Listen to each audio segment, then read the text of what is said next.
Yo, what's up, guys? Rogue Serenity here, and the podcast, like we promised, like 2 weeks ago, is finally here. Yeah, for all 12 people. Yeah, and I'm here with Michael, and then our special guest for today is Sniper, or Josh. Hello. Whatever you want to refer to him as. Such And enthusiastic introduction. yeah, we have 4 questions up for debate today, and this is just gonna be the beginning so far. So, I mean, we're gonna Not terribly professional just yet. not. This is just the beginning, man. Oh, absolutely. It's gonna be a while before we get to great standards, but that's okay. Yeah, you have to start somewhere. Oh, We well. gotta take it slow. Yeah. Before we discuss things I'd like to discuss, which could take some time, but that's my matters. Yep. All right. So our first question being the ever ongoing debate right now. Colin, Yep.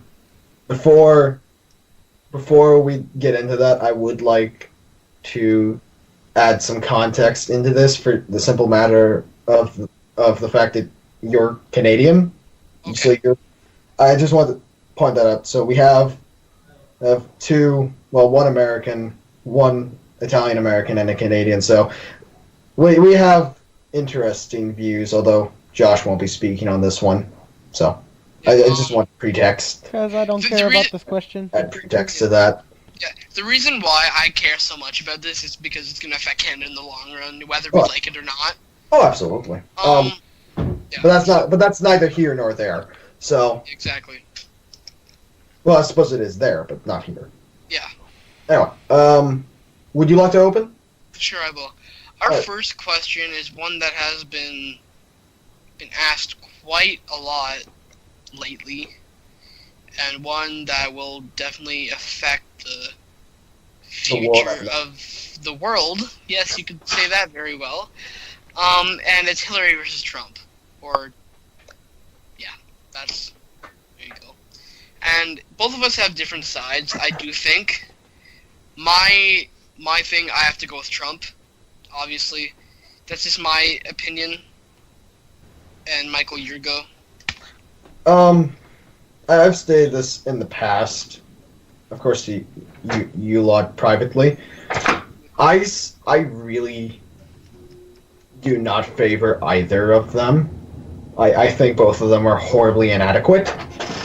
But if you put a gun to my head, force me to go to the voting booth, and say you have to pick one or the other, I have to pick Hillary. And this is a metaphor I have. A benign tumor is better than a cancerous one. And I would rather take someone that will do nothing and get few results than someone who will do something and get horrendous results, quite frankly. Very, very true. And I do feel as though Trump is far too controversial to ever become a U.S. president. Now, we have had controversial figures become presidents in the past. Quite certainly. Off the top of my head, a great example is Andrew Jackson, who arguably invaded and forced the people of a separate sovereign nation, that being the Cherokee, off their land and forcefully annexed it, and he became president, and now his face is on the $20 bill. So, certainly we have had presidents who were not without their respective controversies, and Trump, if he were to be elected, would certainly be one of them. As far as his policies, affecting what policies they would use, Hillary I can see continuing the Obama line of thinking with some minor derivation. Now, I don't claim to be an expert at political analysis or any form of that, or any form of study on that. This is just what I view as just the common man. And as Trump, I'll be frank with you. He would be the Obama for these people that support him, for Republicans. Obama, not everyone, I think a lot of people would just say, 10 years down the line, he was okay. He didn't really do anything, but as far as what he could have been, I would say he was a disappointment overall. And Trump, he's really got the hype train going for his supporters, and I do think most of his ideas are too radical for Congress, even with a Republican majority, given that quite a few of more, I guess you could call them traditionalist Republicans, the Republicans who were, I apologize, Republicans who are more of the traditionalist ideology, and that is that the Republican Party used to be middle of the line, moderate party, I guess you could call it, largely until Ronald Reagan took the administration. That's when you start seeing the modern, more conservative Republican Party. Before that, it was more of a moderate party, and even earlier, the Democrats were a conservative party. So that's that. Nothing I can think of off the top of... Oh, well, I suppose I should... Actually, no. I didn't even get to their policies. Or did I? I apologize. Go ahead. Go ahead, Colton. Before I run myself into a 6-foot hole. Okay. So, my rebuttal on this is, I think Trump will make a great president. The reason why, Trump, he gets it. He believes in American I don't know the word is, but whatever. He believes in patriotism. There you go. He's committed to education, right? He wants the schools to succeed. He demands high performance, and he's been known to fire anyone who doesn't meet his high standards. That's efficient, is it not? It's efficient, but here's the issue, and that is governance is not business. Very true. Okay? Efficiency is one thing, but, if we were talking about his cabinet, okay, fine. But if we're talking about the average worker, Trump is pro-big business. No one will deny that. No. For me, at least, I'm quite I can be quite socialist in my beliefs, and Trump is. I almost got into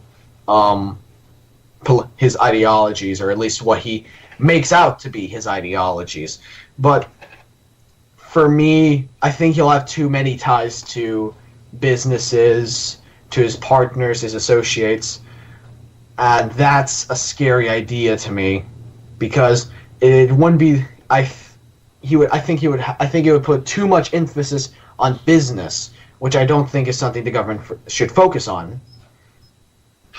Pardon me for a moment. Go ahead. We kind of want America to run like a machine again. Do we not? We want America to be a superpower once again. What do you mean by run like a machine again? Do you mean like how like World War II? Power, yes, that's what we need. We're being dominated by other countries, or you guys are being dominated by other countries. Maybe not dominated, but you guys are under a fear tactic right now by ISIS. I think most of the Western world is terrorized by ISIS. But honestly, I think Donald Trump will,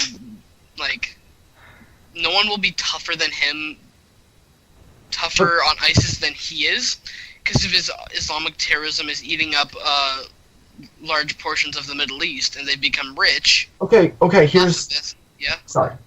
Go ahead. They've become rich off of this, and I do believe Donald will put as much force as he can to stop this problem.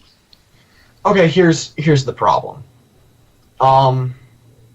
We've had strong presidents in the past, and what made them strong presidents is they were not just war hawks. I mean, arguably our greatest president was FDR. And whilst he was willing to have America enter into World War II to fight, he was also willing to compromise. He was willing to negotiate. Trump despite being a businessman, does not strike me as someone who would be very willing to negotiate unless he had all the good cards. Mm-hmm. You know?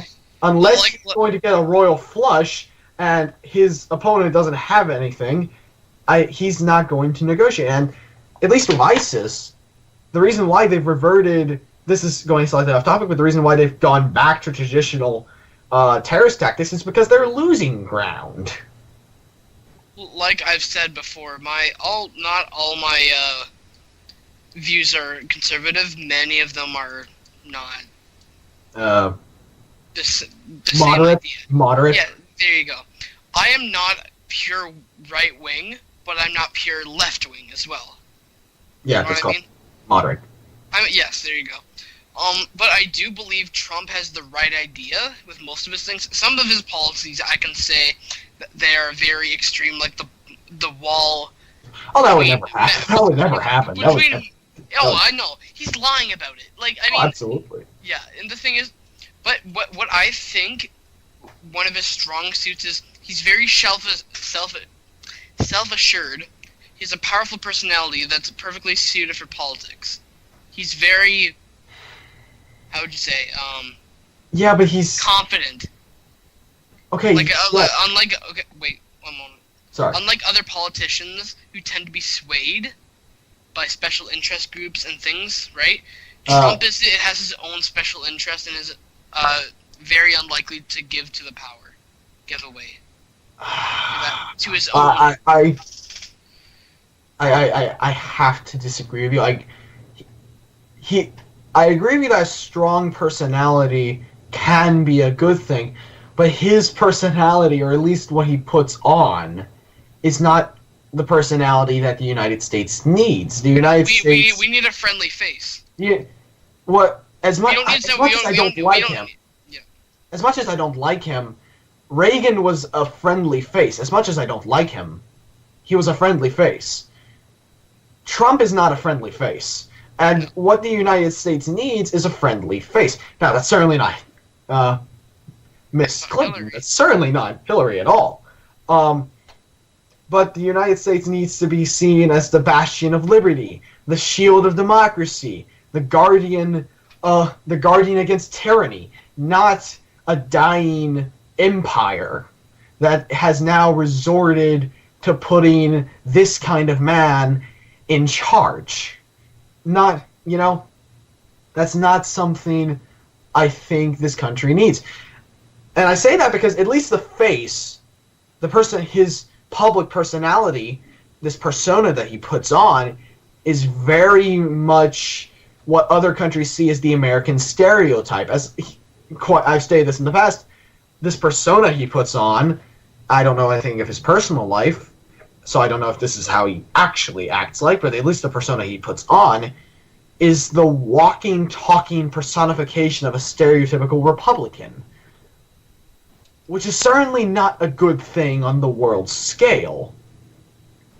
As if the United States in the past 16 years has not been viewed as backwards, and to some extent, at least perhaps from a European perspective, as primitive, perhaps will be a good word. Perhaps. But backwards was certainly, in my opinion, a good choice of words. 3-minute warning. 3-minute warning. Josh? 3 minutes. Alright. I'm gonna get my point across just very quickly, I guess. Sure. Trump is a very wealthy man, as we know. His track record for financial success proves that he knows how to build a successful empire. Is that very true? And that's what we want to turn America into again. It's true. With the U.S. being in trillions of dollars in debt, he's the sort of leader that should be able to turn it around.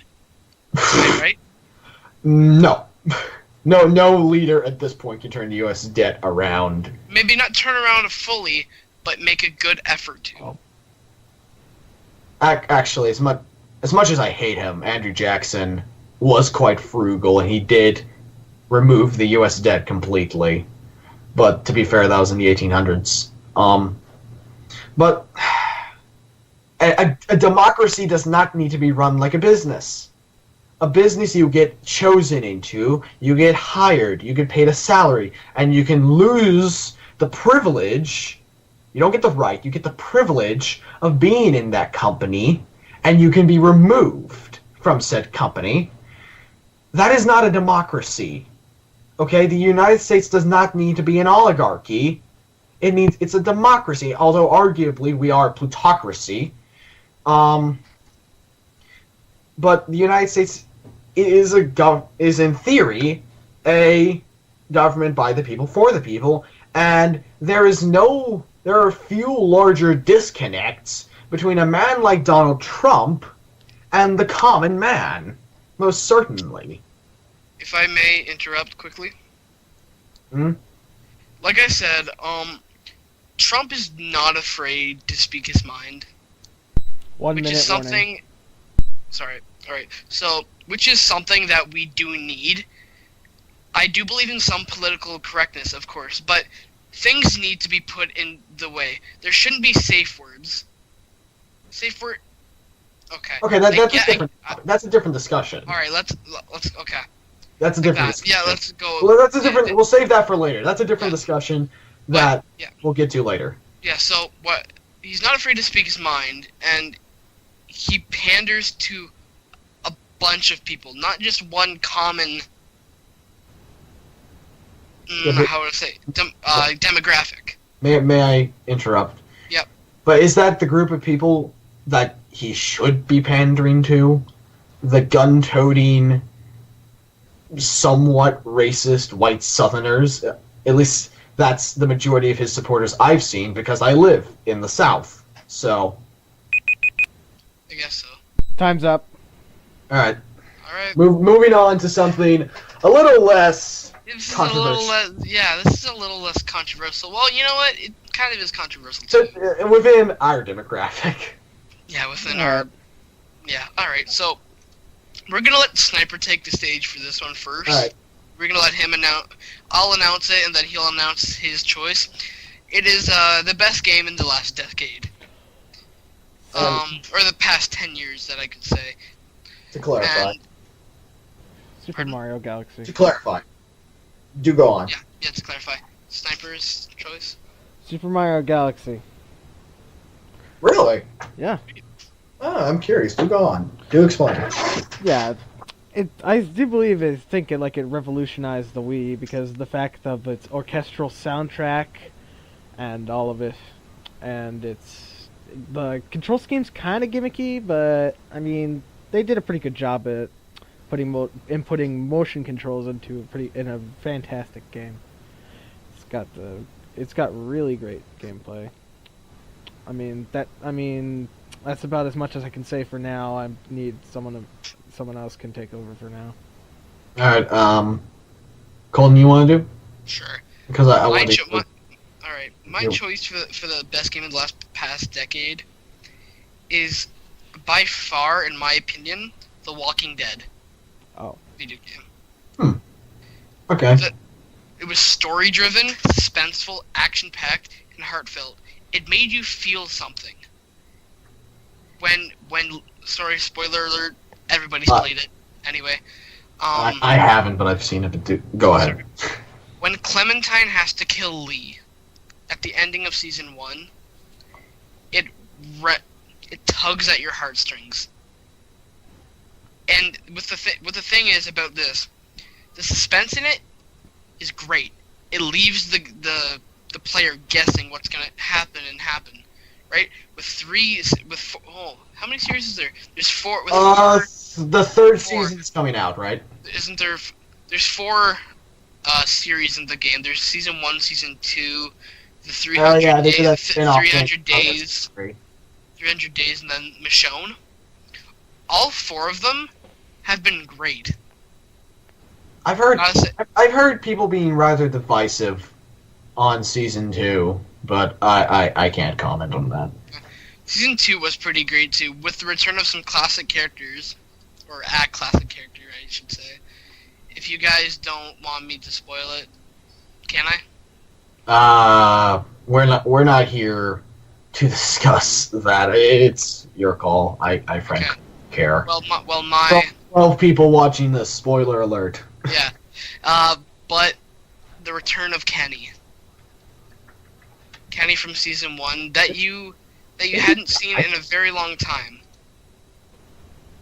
And just seeing the heartfelt return of him with his bond with Clementine, just being very heartfelt. All right. So, here you go. All right. I thought you did a second pick. Oh no, just in case that somebody. Okay. Oh, okay. I'm same still one gonna as say my second pick because I love Sure. it so much, but that's just me. Okay. I honestly had to think about this because I had a few different ideas in mind. I settled on The Witcher 3, Okay. and my logic in that is, whilst similar games, for instance, Skyrim, if I recall correctly, Oblivion was released in the last 10 years. 2008. Even its predecessor, The Witcher 2, and other RPGs, other RPGs, all of that to me has felt like a culmination to The Witcher 3. All of that has been building up with Project CD Red, building on all of these different ideas, and I felt as though the culmination of that was The Witcher 3. The writing is superb. Quite arguably one of the most well-developed characters in gaming, the Baron in the game, named the Bloody Baron, he is perhaps one of the most complex characters, if not the most complex character in gaming, excluding perhaps some interactive characters from interactive movies, like you mentioned, The Walking Dead. Those could be probably the only exceptions. And also, the game itself manages to be large, and you actually have something to explore. It's large, you can see everything, you can go anywhere. It's the best analogy I can give is that whilst Skyrim certainly had a large world, it was very you could explore it. It was a world you wanted to see. The Witcher 3 delivers that, and it also delivers a story you want to know. It's gripping. You characters you want to know what happened to. These warring kingdoms. Skyrim, because that's arguably the most popular RPG in the last 10 years, doesn't really deliver that, and I know that's probably not a very popular opinion, but if you look at Skyrim critically, it doesn't exactly have the most well-developed story arc. I would argue that the Elder Scrolls hasn't really had a very well-developed story arc since Morrowind, and most of that is because they've started voicing the characters. Back in Morrowind, it was all written, with some voices here and there, but those were quite infrequent. With The Witcher, and it's largely because the Witcher series started as a book series. In fact, it's still being written, if my knowledge serves me correctly. So that certainly aids it in the story department.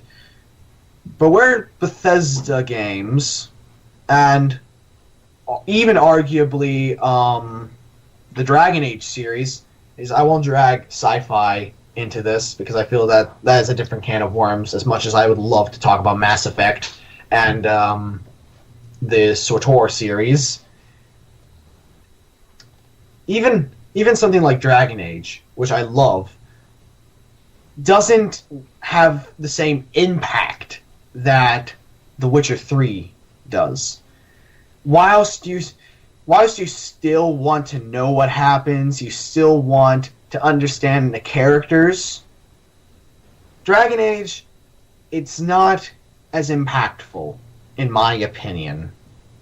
And going back to the last two main, I apologize. The last two main Elder Scrolls games, Oblivion and Skyrim, neither particularly felt as though you were supposed to be drawn into the stories really that much.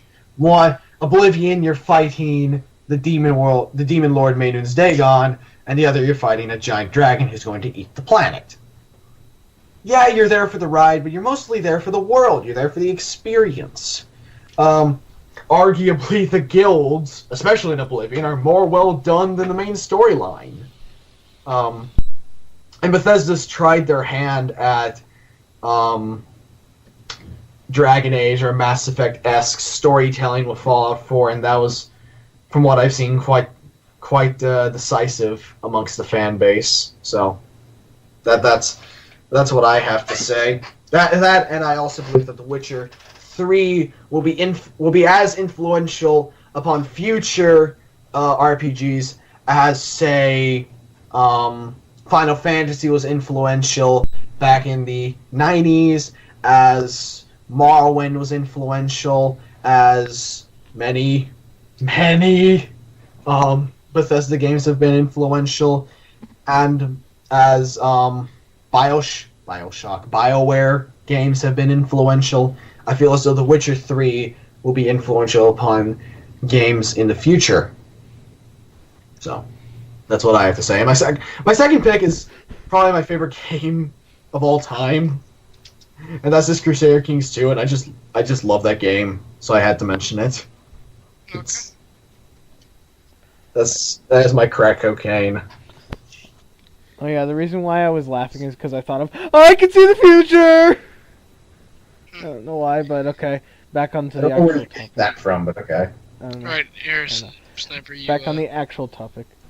Well, Yeah. my game, not exactly. You don't exactly play the game for the story, because the story is fairly basic. So you play it mostly for it's the a Mario game. Yeah, I mean, yeah, you're mostly just playing it for mostly the gameplay, because, I mean, it's got great platforming and stuff. I've already to reiterate this, but also, it's sometimes you just want to play a game that you sit down just to have fun, basically. Like, you just kick back, relax, and have some fun, basically, is what I view this as. That's pretty much just Nintendo in general. Yeah, the entire game is fun, except for that one fucking trash destroy all the trash mini game. Destroy all the boxes mini game. That sucks. All right. Well, I can't really. My things are pretty short, so I can't really say much because it's mostly self-explanatory what it is. Yeah. So I can't say much. So, cool. Oh, by the way, we have 5.5 minutes. Really? Okay, well, No, 4.5 minutes, sorry. Okay. Well, going back to The Walking Dead, obviously. With the story... I guess we'll just elaborate a bit.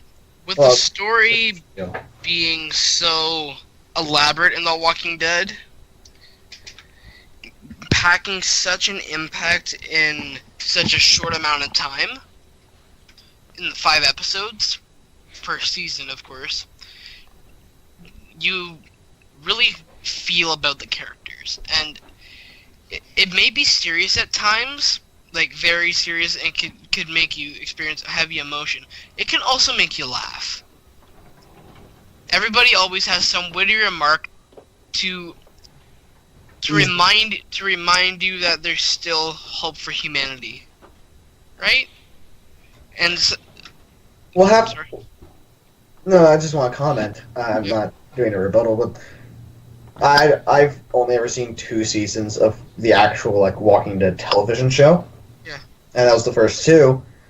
But I do like talking about the philosophy of it, and arguably one of the biggest points of the show is, where do you draw the line between? At what point can we consider these survivors no longer human? I mean, from what I understand, in the later seasons, there were a group of cannibals, and They kill. They eat humans. They regarded emotion without emotion. What differentiates them from the walkers? So you are right in bringing up that these lighthearted moments in the show, in the game, or in the comics do highlight that these people are still human, and that's what makes them alive. That's what sets them apart from the undead. Yep. So. So get back on track, right? Like, we're not watching it for the laughs, obviously, but every good thing should show a little humor. What else is there, like, in a barren wasteland besides horror? You should have some light-hearted moments in there, right? And with one other thing, just very quickly, so I'll let you get back on your point. There's a lot of shock value in this series, with the quick time events to the surprise in the story arcs, like how Lee got bit. Like, how surprising is that for everybody? Everybody thought he would be carrying on to other later seasons, but nope. Right, so there you go. I don't know. I really don't. Here's my issue with interactive movies, that type of video game, or dramatic television in general. 1 minute remaining. 1 minute remaining. Okay. That is, at least for me, perhaps because I read a lot, perhaps because I've gotten so used to story tropes, is that you don't want to go purely on shock value. Which, whilst I felt the first season of The Walking Dead game did quite well with its shock value, I have to comment on the television show, primarily because I have a lot of friends that adore it, and that is, I feel as though it's fallen into what I call the Game of Thrones pick trap, and that is, it's started to rely too much on its shock value, and I fear that may happen to the game series as well. So time's up. All right. Perfect. All right. Do you want me to open with the third one? Yeah, you go ahead. All right. Would you like to, I assume you'll introduce the new topic? Sure. All right. So the next question in our kind of podcasting is our reactions to the new Pokemon Sun and Moon trailer that was just released today, or whenever the video is getting uploaded. It was on Monday, August the 1st, 2016. Okay. And yeah. So, and it revealed a bunch of new stuff, and just here's our opinions on it. All right. I don't have much to say. It's Pokemon. I'll say that. I really don't follow Pokemon that much anymore. At least not as much as I did when I was younger. It seems interesting. I like the idea that it's Hawaii. I think it's I think it's kind of a novel idea to do Hawaii. The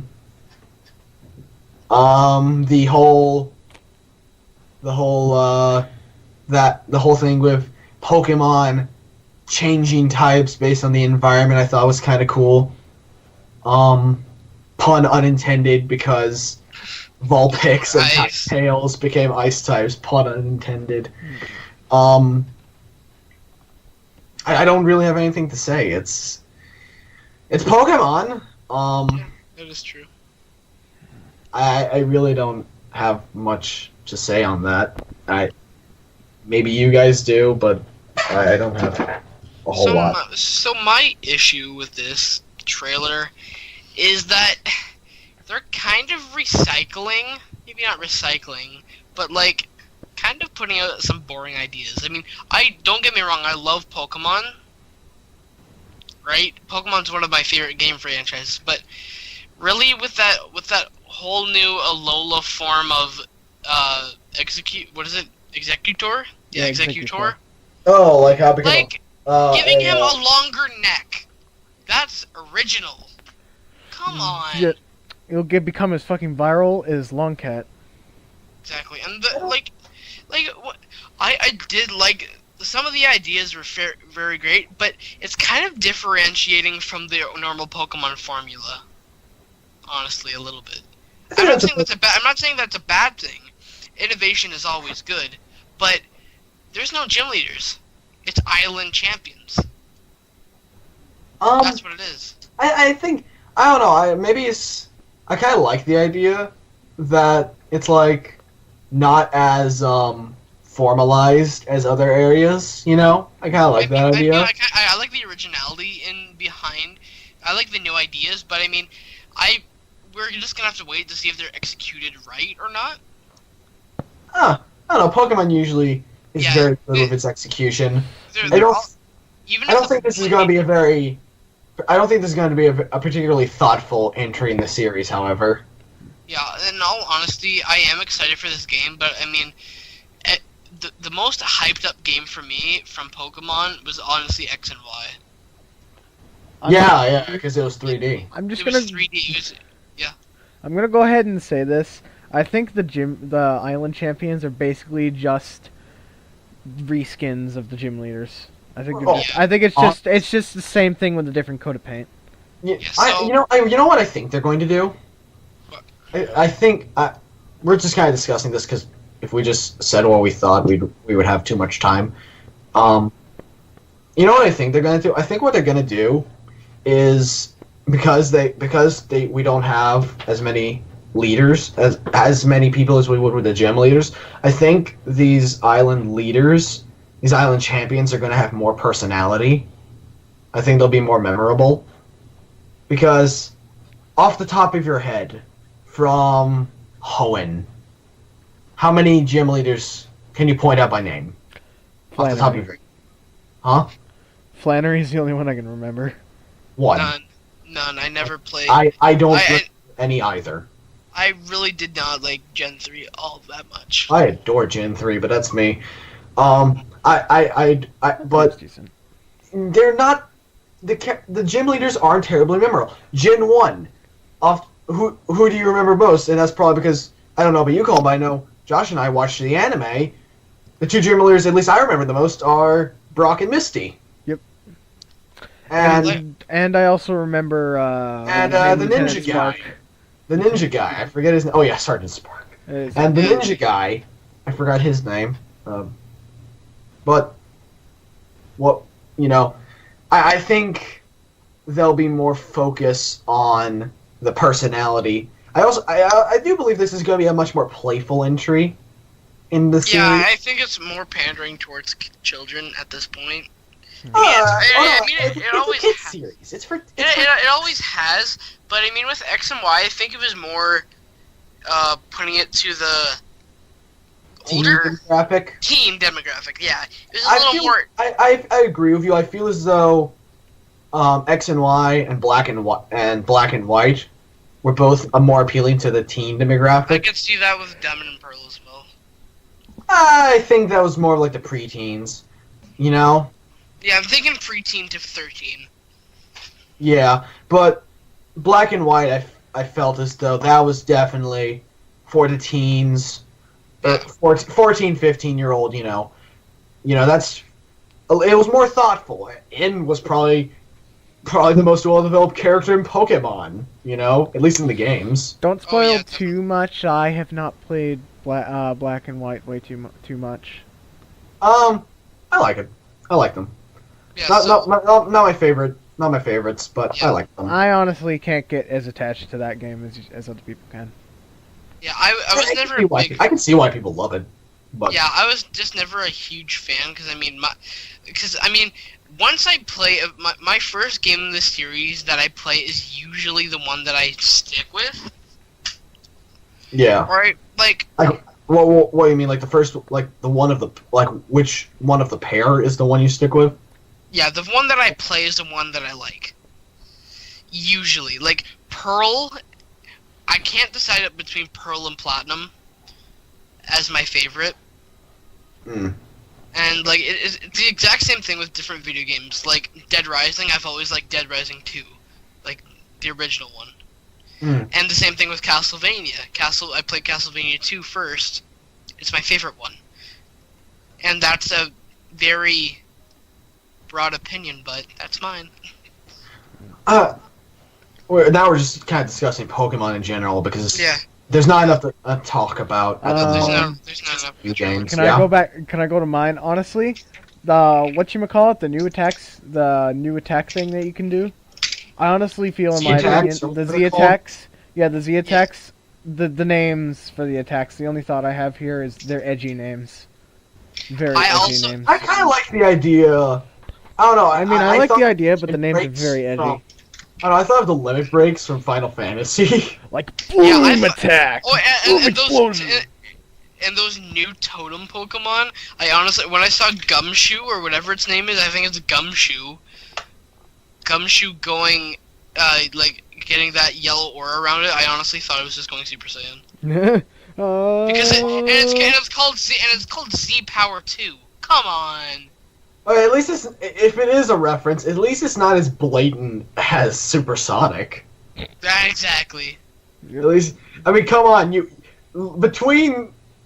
okay, that's an can of worms, but seriously, that series might as well be a spin-off. Sonic and Shadow in that series are basically just watered down, and it's tough and it's really emphasizing they are really just watered down Goku and Vegeta's. And as well as, like, literally Knuckles is just Piccolo. Like, Yeah. can we not say this? Tails and Tails is literally Krillin. I can't say that I enough. feel like Tails is different enough to stand on his own. I mean, yeah, but I mean, yeah. He's in terms of usability as a fighter, yeah, he's Krillin. But in terms of personality, I feel as though he can stand on his own. Whereas with Sonic started out as kind of just the personification of the '90s. We're getting a bit too off topic, but I know, but You can't do much. Okay, let's go back to Pokemon before we start rambling. yes, because the fact that I was gonna say something with the totem thing when one of the ones it's like you can bring like a wild. I'm not sure if I saw this right, but it looks like you can bring a wild Pokemon with you into a battle. Yeah, I saw that. Yeah, I take on that as that like because it was I assume it's the evolved version of the Pokemon summon. I was assuming you just summon like the previous evolution. Well, that's why I was assuming. I'm not particularly a big fan of that because I don't feel you should. I feel a 2-on-1 is a bit unfair. Well, I mean, the 5-on-1 was pretty unfair in Gen. The point. I imagine there are so few of them that it wouldn't be. There's only 4 totem Pokemon in 5. And more than likely, if you're, no one's gonna be worried about that in tournament. They'd be banned. Yeah, because of the fact that like I'm also not a big fan of the swarm thing, either. Yeah, I never liked it. I liked it. It was easy to fish for shinies with that stuff. I don't know. I just liked it because I'm not a shiny hunter. Yeah. I'm not either. By the way, just 4-minute warning. These are animals, and it makes sense. Yeah, so. you know what? We could just end it off here, honestly. End this one off pretty early because we can't say anything else. Yeah, there's not much else to say. If I were to rate it, I would give this trailer a 7.5 out of 10. Honestly, I mean, it displays some new Pokemon, some nice new attacks, some cool new features. It looks like a decent game. Yeah, it looks like a Pokemon game. If I had to rate it out of 10, it's just a 7. It's as far as the trailer, just 7. It's Pokemon. It's Pokemon. There's not much else to say than it's Pokemon. Yep. Exactly. All right. Now we play the waiting game for Gen 4 remakes. Maybe. All right, let's move we on can to do. our next question. Alrighty, our next one is gonna be something that's pretty cool, actually. This is an idea that I took off of Screen Junkies movie fights that they do decently often. And this question is called Pitch a Script, and we spin this randomizer, this random generator of words, and we pick 3 words, and we have to make a script on it saying who's going to be starring in the movie and the whole plot of it, right? Oh, we had to pick stars. Oh. Oh yeah, we can pick stars right off our heads. Okay, I have a few. All right, so I'm gonna let Sniper. Do you want to go first on this one, or Michael? Do you want to go first? Let Josh. I have to think about who I would have. Sniper, you go first. You bring up the. I brought up the word generator now. Yeah. So, refresh it 3 times. Okay. Chief, cell, Yeah. packet. What is it? Chief what packet? Cell. As in like cell as an SELL. Oh. You believe. And it's like, okay, so Bruce Lee became the chief of the military. Bruce Lee? Yeah, Bruce Lee out of all.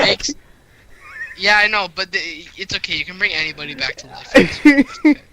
Specifically. Mine's gonna be stupid, so it's like Bruce Lee was hired as captain of the military, and not captain, chief of the military. Adventures. And they're trying to stop the world. They're trying to stop people from selling illegal products. So, this sounds like a backdrop. Just illegal packets. This just sounds like a backdrop just to watch Bruce Lee do cool stuff. Yeah, it does. It's literally Way of the Dragon 2.0. Essentially. Most of his movies. It's his It's a generic Bruce Lee movie. That's yeah. what it's gonna be. Again, I'm bad. That's all you got to say. That's all I got to say because I'm a very bad improvist. I'm very bad at improv. Alright, I'm gonna go next. And my first word is experimentation, foot, and annual. Okay, so I'm gonna take some stuff off the Inspector Gadget movie here. Oh, God. Listen, so please. Oh God, don't remind me of Go Gadget suck. Don't. You know what? I'm just gonna refresh these words because I'm not gonna work. I can't work with these. So I got freedom, packaging, and disagreement. Okay, so my actor I'm choosing is Danny DeVito. Of course you are. Danny DeVito is the president of the United States in this movie. The freedom of America is on the line from a disagreement in North Korea. The world is going to hell. And only one person can stop it. Or a team. Sorry, only a team can stop it. And that's Danny DeVito and his associates. You know who this is? This is Danny DeVito and Arnold Schwarzenegger. This is reuniting the cast of twins. Okay? Oh my God. And so in this, Danny DeVito met Arnold Schwarzenegger through they were at a sushi bar. Okay? And Danny DeVito ordered the orange, or some crayfish, and then Arnold just happens to be the waiter there, and he's just the waiter accidentally mixed up his order with somebody else, and Danny got livid. And after that day, Arnold just started to respect Danny for his speaking of his mind, his right? Guts. His guts. There you go. And in this movie, Arnold plays a down-to-earth, intelligent character, while Danny DeVito is the powerhouse. Well, he's the fucking president. Exactly. He's the strong one. He has powers, and they must go on a huge adventure. This is going to be a comedy action movie, by the way, with a little bit of drama thrown in there. And they must go defeat North Korea from setting off those nukes. So this sounds to me, to comment, this sounds like a good version. What was that movie that like North Korea got pissed over a few years ago? Oh, what was it? The interview? The interview, yeah. It sounds like a better version of the interview. Danny DeVito. There you go. Arnold Schwarzenegger. Danny DeVito, and Arnold Schwarzenegger. I mean, Team up. I think just having Arnold Schwarzenegger in a movie guarantees money. And this, you know what this is going to be called? What? Federal Alliance. Federal Alliance. I have it pretty easy. Mine's lined up. I have my three words are deciding, investment, and inheritance. Inheritance. Mine's a setup for me. I think I'm gonna have I'm kind of picking the easy way out with actors, but you know sometimes you just have to pick who'd be good for the job instead of who's interesting for the job. What I have here I think would be a young man who has inherited a substantial amount of wealth from a relative, and he is now at a crossroads. How should I use this money?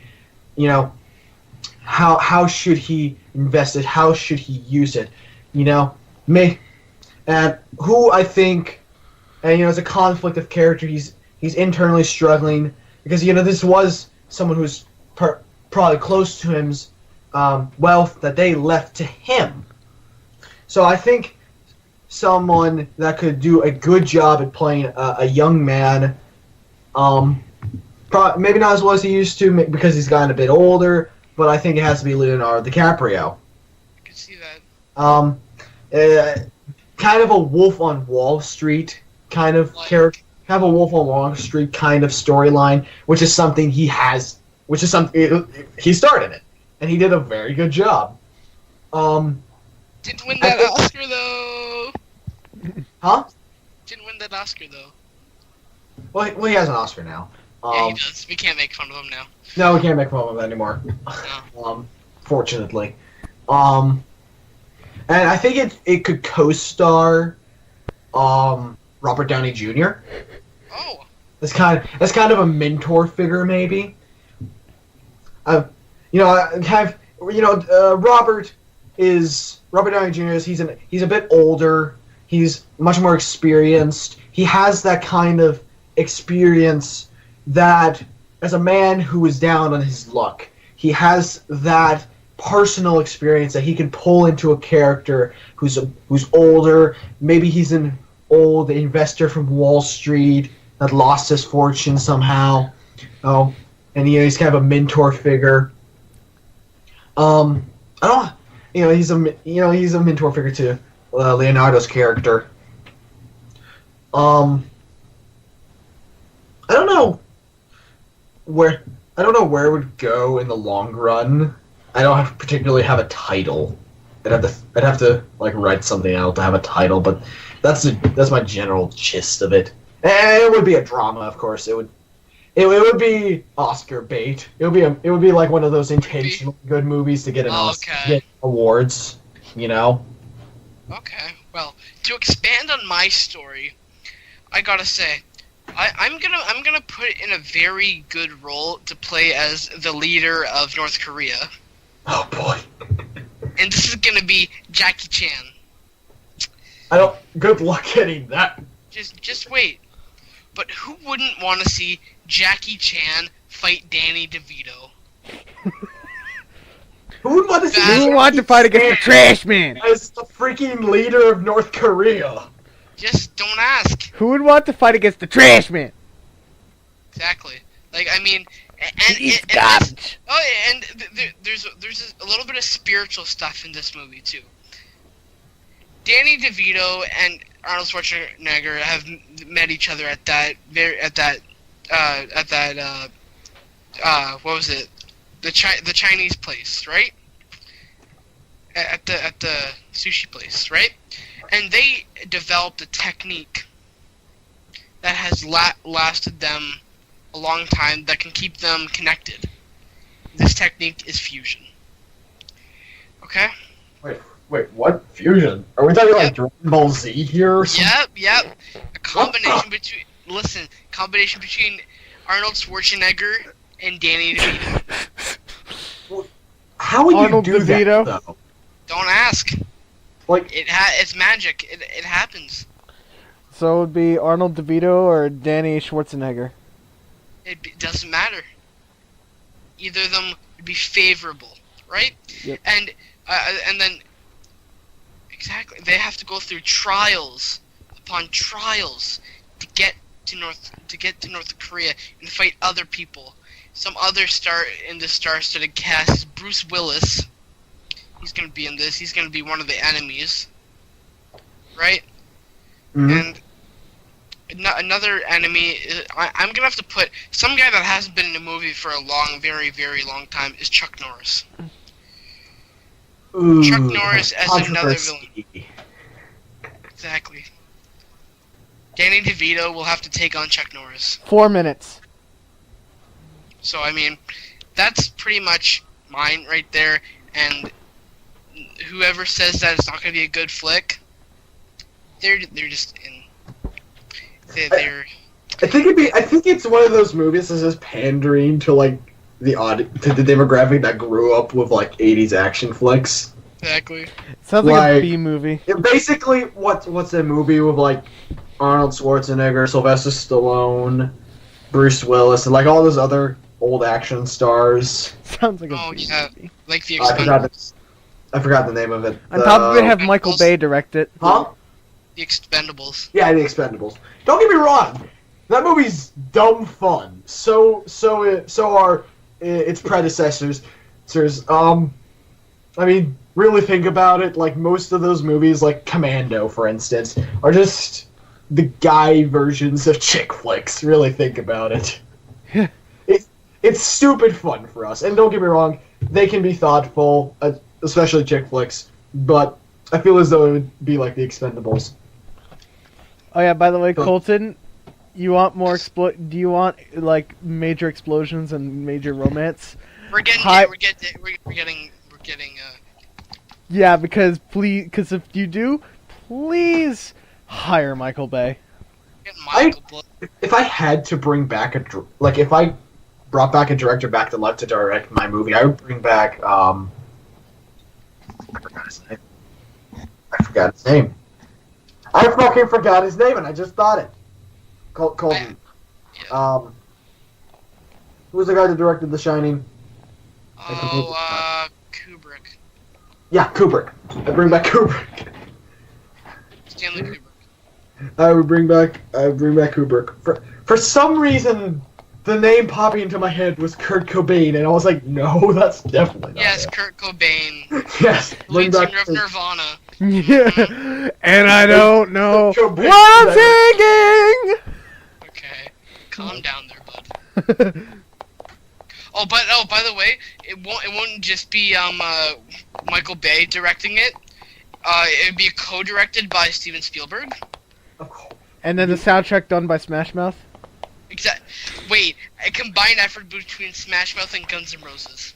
Dude, Yeah. we're pulling out all the stops here. Just saying. I don't know. Like I said, my movie would be one of those things that are intentionally trying to get an award, but it'd be Kubrick, so it would actually be good. You know, it's not just 1 minute. an Oscar or an indie hunter. 1 minute remaining, basically. Not much else to say other than just closing statements. I already Yeah, closed my statement because I can't add anything to that. Yes, I mean. Yeah, not much else to say. What? Yeah, I think it's time to wrap up. All right. All right, Colton, you're our outro and intro guy. been our first podcast, or whatever you like to call it. Perhaps open discussion would There be. you go. Discussion period. There you go. How about that? Open We need a discussion period. We need a title for this, but Yeah. Well, we'll think of that later. yes. Yeah. So, thanks guys for watching, and I mean, you guys mean a lot to us. To 12 of you. All 12 of you. And I'm not just saying that to be, oh yeah, we really want subscribers. All 12 people who randomly clicked on this, and perhaps like the one person who subscribed like 3 weeks ago. Thank you. And that one person who said cancer in the comment section. Well, that's Golden's friend. Yeah. Shout out to you, Trenton. Mm. And